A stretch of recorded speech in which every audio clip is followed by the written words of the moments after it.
Peut-être avez-vous de la difficulté à saisir ce que veulent dire images visuelles, sons mentaux et actions mentales. Voici une façon d'illustrer ces concepts qui vous aidera à mieux les comprendre. Imaginez une personne qui regarde une partition musicale sans rien connaître à la musique. L'impression faite sur son esprit est strictement une image visuelle.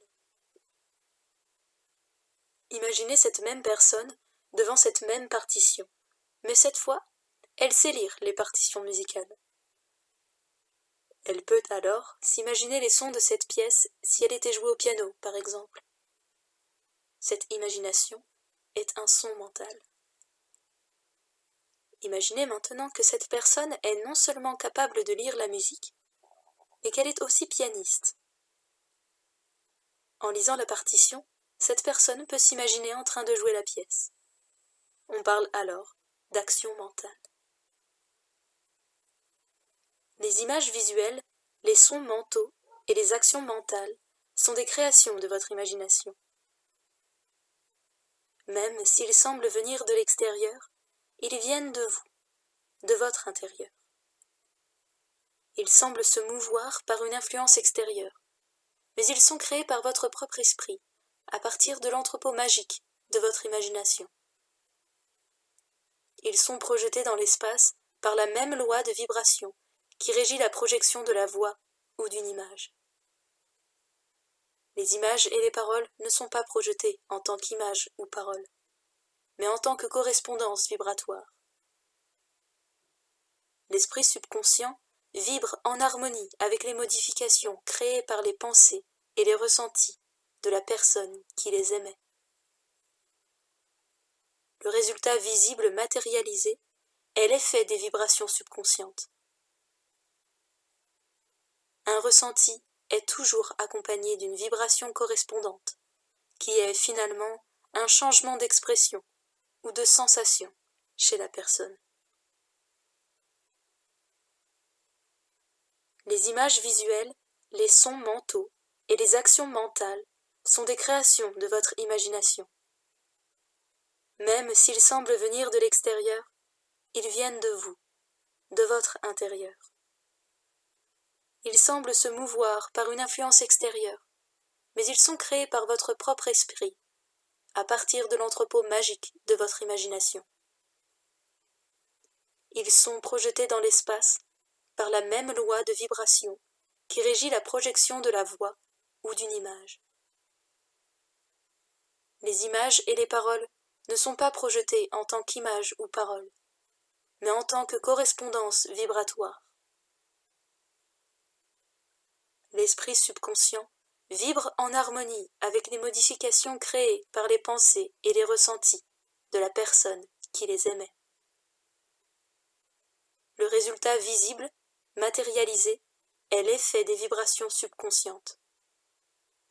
Un ressenti est toujours accompagné d'une vibration correspondante, qui est finalement un changement d'expression ou de sensation chez la personne.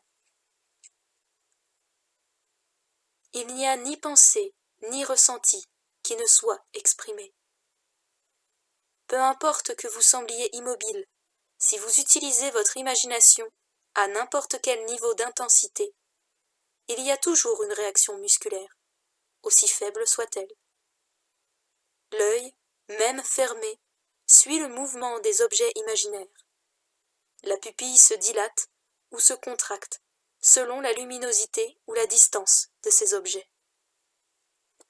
La respiration s'accélère ou ralentit selon le flot des pensées. Les muscles se contractent selon vos mouvements imaginaires. Le changement de vibration persiste jusqu'à ce qu'un état correspondant soit installé chez la personne, état qui s'exprimera finalement dans le monde physique. Le Verbe s'est fait chair, comme le dit la Bible.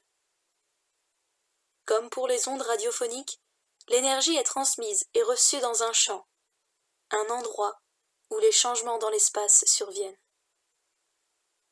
Le champ et l'énergie qui l'accueille sont un et inséparables. Le chant, ou le sujet, devient le corps de la parole ou de l'énergie reçue. Le penseur et la pensée, l'émetteur et le récepteur, le chant et l'énergie sont un.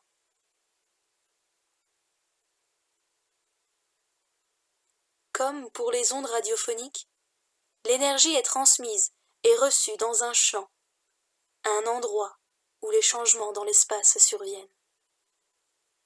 Le champ et l'énergie qui l'accueille sont un et inséparables.